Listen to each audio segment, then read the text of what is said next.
We were looking at these strange features on Mars. They're what we call linear gullies because they're long troughs. They can extend up to 2 kilometers, which is just over a mile. And they're really strange because they go down and then they end abruptly in a pit. A lot of features on the Earth that are similar, you end in a debris apron because stuff has been moved from the top to the bottom.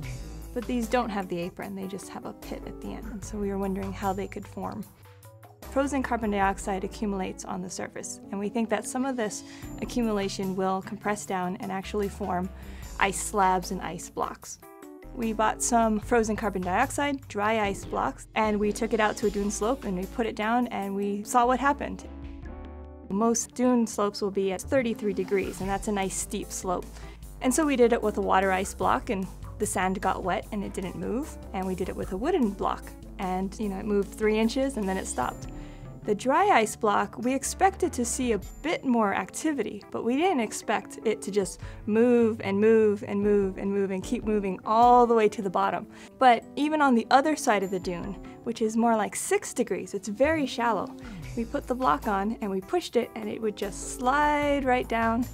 And the only reason it stopped is because it hit the bushes at the bottom. Dry ice, as it heats up, turns into gas. It pushes against the sand as it comes out. After a few hours, it's scooped out a nice little area, and so you have a feature that looks like what we see on Mars. They will move down that dune slope and carve out a shallow trough.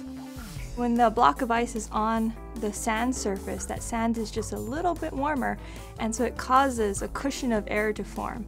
And that lifts that block just a little bit, so when it moves forward, it's like it's lubricated, and it can just slide very easily. Then when it got to the bottom, instead of just sitting there, it would disappear as the area heated up, and then that could possibly leave a pit. I'm looking forward to the day when astronauts can engage in a whole new area of extreme sports. They could snowboard down these carbon dioxide-covered dunes on a cushion of carbon dioxide. They would just shoot right down those slopes. It would be amazing.